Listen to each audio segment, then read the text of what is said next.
अस्सलाम वालेकुम everyone, this is Ali. कैसे हैं आप सब? ठीक-ठाक हैं? उम्मीद है जी ठीक-ठाक होंगे। गाइस, आज की इस वीडियो में हम बात करने वाले हैं बड़े ही मेन इंपॉर्टेंट टॉपिक पे और बड़ी ही कमाल की सीरीज़ के ऊपर, जो कि है मंस्टैक विद नेक्स्ट.जेएस सीरीज़। ठीक है? तो मंस्टैक विद नेक्स्ट.जेएस की सीरीज़ में ये कंप्यूटर की स्क्रीन पे आपको शो हो रही होगी, जिसमें हम कंप्लीट मंस्टैक विद नेक्स्ट.जेएस का रोड मैप पढ़ने वाले हैं। ठीक है? अच्छा, इसके साथ-साथ मेरे पास एक और भी यहाँ पर अच्छा, जो कोड एडिटर हम यहाँ पर यूज़ करेंगे ना भैया, वो होगा विजुअल स्टूडियो कोड। ठीक है? One and only visual studio code, इसके अलावा मैं कोई और प्रेफर नहीं करता। माइक्रोसॉफ्ट का कोड एडिटर है और टोटली फ्री ऑफ कॉस्ट है और लॉट्स ऑफ एक्सटेंशंस तुम्हें यहाँ पर मिल जाएंगी। ठीक है? इसमें तुम्हारी क्या करता है, एक्सटेंसिव एक्सटेंशंस, जैसे कि मैंने बताया है, इंटीग्रेटेड टर्मिनल है, इसमें एडवांस डिबगिंग है और लॉट्स ऑफ और भी बहुत सी चीजें हैं जो कि तुम्हें ये प्रोवाइड करेगा, जिससे तुम्हें बहुत सी हेल्प मिलेगी। ठीक है जी? तो गाइस, ये HTML का प्योर वर्जन, मतलब कि HTML the power of HTML हम पढ़ेंगे पूरा, मतलब कंप्लीट HTML यहाँ पर पढ़ेंगे। इसके बाद देन CSS पढ़ेंगे, देन जावास्क्रिप्ट पढ़ेंगे, building up modern websites, lots of websites जो तुम्हें यहाँ पर बनाने के लिए मिलेंगी, डिटेल में मिलेंगी और डिटेल में चीजों को समझ आएगी। डिटेल में तुम चीजों को समझोगे, डिटेल में तुम चीजों को डिस्कवर करोगे। अच्छा, नेक्स्ट आगे चलते हैं, मेरी तरफ से ही है, नीचे आ जाते हैं। ठीक है?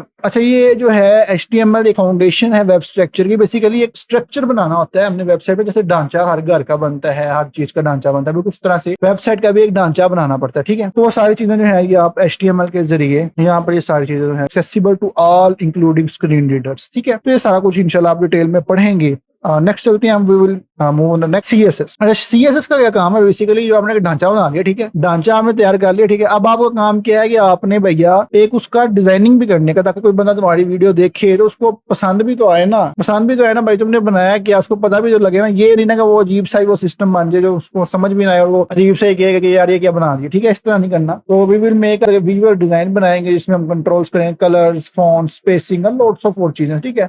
रेस्पॉन्सिव लेआउट्स मींस के फ्लेक्सिबिलिटी का मतलब, फॉर एग्जांपल ये हमारे पास एक स्क्रीन है और ये हमारे पास एक मोबाइल की स्क्रीन है, दोनों में फर्क है। ये फॉर एग्जांपल लैपटॉप की स्क्रीन है, ठीक है, लैपटॉप, और ये हमारे पास फॉर एग्जांपल एंड्रॉइड स्क्रीन है या मोबाइल स्क्रीन, तुम इसको कह दो। ठीक है? ये दोनों स्क्रीन अब इनमें एडजस्ट होनी चाहिए, रेस्पॉन्सिव होनी चाहिए, मतलब कि हर चीज का रिस्पॉन्स करे, मतलब कि स्पेसिफिक जो जो डिवाइस है उसके हिसाब से अपने आप को ढाल ले। ठीक है? आप जो जो डिवाइस है उसके हिसाब से अपने आप को एडजस्ट कर ले। ठीक है? उसके बाद एनिमेशन एंड इफेक्ट्स इसमें भी इंशाल्लाह हम लगाएंगे और डिटेल में इनको भी चीजों को हम डिस्कवर करेंगे। ठीक है? नेक्स्ट हम चलते हैं, we will move on the JavaScript. तो जावास्क्रिप्ट का क्या काम है? जब आपने एक स्टाइलिंग कर लिया, आपने HTML ऐड कर लिया, स्ट्रक्चर बना लिया, सब कुछ बना लिया, तो जावास्क्रिप्ट का काम क्या है? कोई कंटेंट को डायनामिक करना। ये सबसे मेन इंपॉर्टेंट चीज है जो जावास्क्रिप्ट आपके कंटेंट में परफॉर्म करता है। ठीक है? विदाउट नीडिंग अ रीलोड, जैसे रिएक्ट वगैरह में रिएक्ट रीलोड नहीं होती है, रिएक्ट विल नॉट रीलोड, और जावास्क्रिप्ट भी रीलोड नहीं होती। जावास्क्रिप्ट में भी अगर आप कोई डोम मैनिपुलेशन या कुछ ऐसा वैसा कर रहे हैं तो वो रीलोड नहीं होता, वो वैसे ही चल जाता है। ठीक है?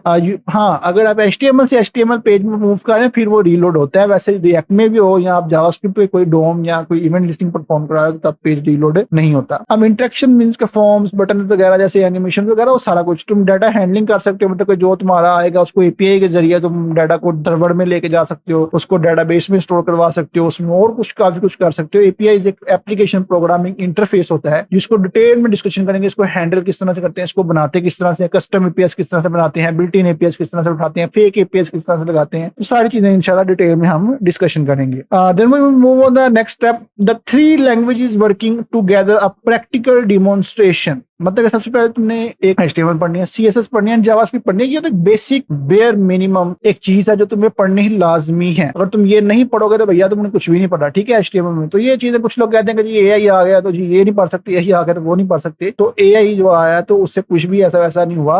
AI जो है ये AI का मिला मिलाया कोर्स 2025 का मंस्टैक विद नेक्स्ट.जेएस 2025 विद AI के साथ ही हम इंशाल्लाह कोर्स को लेकर चलेंगे। Responsive design making the websites work across all devices, जैसे मोबाइल में फर्स्ट, जैसे मोबाइल का आपको बताया है, फ्लेक्सिबल ग्रिड्स में, मीडिया क्वायरीज, ये सारा कुछ इसके जरिए तुम रिस्पॉन्सिव डिजाइन बना सकते हो, जैसे लैपटॉप में भी चले और जगह पर चले। ये सिंपल CSS का बता रहा है। ठीक है? मॉडर्न फ्रेमवर्क्स जैसे कि रिएक्ट एक बहुत ही इंपॉर्टेंट लाइब्रेरी है भैया, बहुत इंपॉर्टेंट लाइब्रेरी है, जिसके बारे में अगर किसी ने नहीं पढ़ा तो समझो उसने वेब एप्लीकेशन का नाम ही नहीं सुना, पढ़ा ही नहीं उसने कुछ भी। तो Vue.js भी थी, एंगुलर भी थी, बट अब हम जो फॉलो करेंगे वो होगी React.js, और बहुत इंपॉर्टेंट लाइब्रेरी बड़ी मेन लाइब्रेरी हर बंदा पढ़ता है, मनस्टैक के कॉम्बिनेशन में MongoDB express and React and Node.js। तो let's move on the next one. इसमें हम बेसिक्स लर्न तो कर लेंगे, प्रोजेक्ट्स हम इंशाल्लाह बनाएंगे, एक्सप्लोरिंग फ्रेमवर्क्स जिसमें React वगैरह हम पढ़ेंगे। इसके अलावा Next.js एक फ्रेमवर्क है जिसको हम डिटेल में करेंगे 2025 का वर्जन। और आप एंगेज कर सकते हैं हमें डेवलपर सपोर्ट हमें करके, मतलब कि हमारे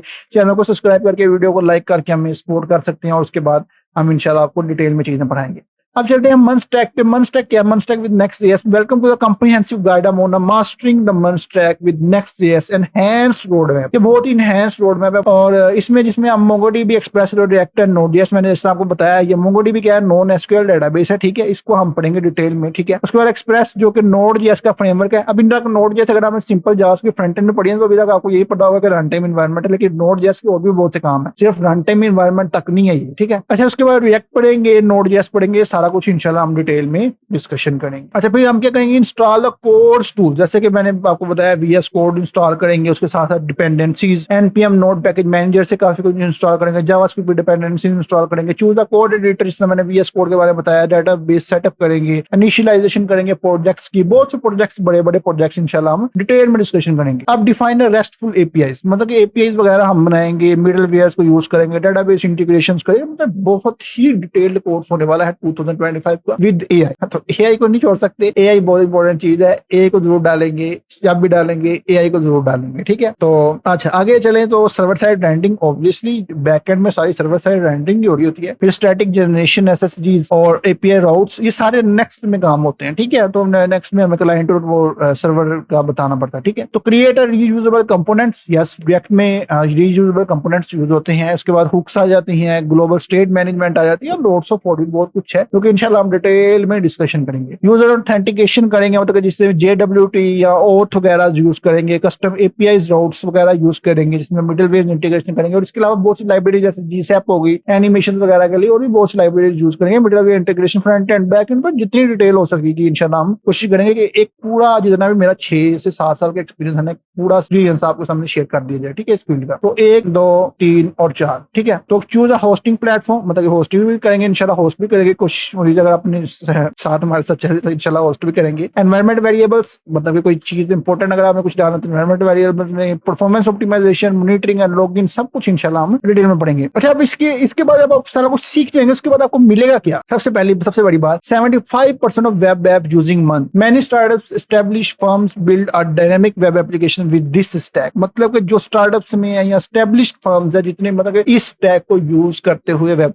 एप्स बनाती हैं, तो सोच लें कितना अभी तक इसका ही खत्म नहीं हुई भाई। AI के आने की वजह से हाँ, तुम्हारा कोडिंग एक्सपीरियंस घूम हो जाएगा, तुम्हें कुछ स्पेसिफिक मॉड्यूलर लिख के दे देगा, तुम्हें स्पेसिफिक कोड, एक छोटा कोड, एक bit of size of code तुम्हें लिख के देगा, तुम्हें पूरी वेब एप्स नहीं बना देगा वो, इंशाल्लाह हम बताएंगे कैसे बनानी है web app. 40K job listing, ये बहुत बड़ी बात है कि 40,000 जॉब लिस्टिंग है। इंडिया में चला जाओ, पाकिस्तान में चला जाओ, किसी भी कंट्री में चला जाओ, इसकी बहुत जॉब्स हैं। उसके बाद तुम्हारी 3x सैलरी इंक्रीज हो जाएगी, ये एक बहुत बड़ी गेम है। सैलरी में तुम्हारी एडवांसमेंट है कि जब तुम एक बड़े डेवलपर बनोगे, एक बड़ा तुम्हारा सिस्टम होगा, तुम फ्रीलांसिंग करो, तुम कुछ भी करो, तो तुम्हारी एक मांग होगी, तुम्हारी एक डिमांड होगी, साथ में AI का भी तुम्हें यूज करना बताएंगे टूल्स के साथ। तो वो कहते हैं ना, वो 4 चांद ही आपको लगने वाले हैं इंशाल्लाह जब आप इस कोर्स को हमारे साथ लेके चलेंगे और चैनल को सब्सक्राइब करेंगे और वीडियो को लाइक करेंगे, तो इंशाल्लाह हम आपके लिए बहुत कुछ और भी लाने वाले हैं। तो सब्सक्राइब और लाइक करना मत भूलिएगा गाइस, हमें फॉलो लाजमी कर ले, हमें सपोर्ट लाजमी करें। Thank you, till then keep learning and keep improving.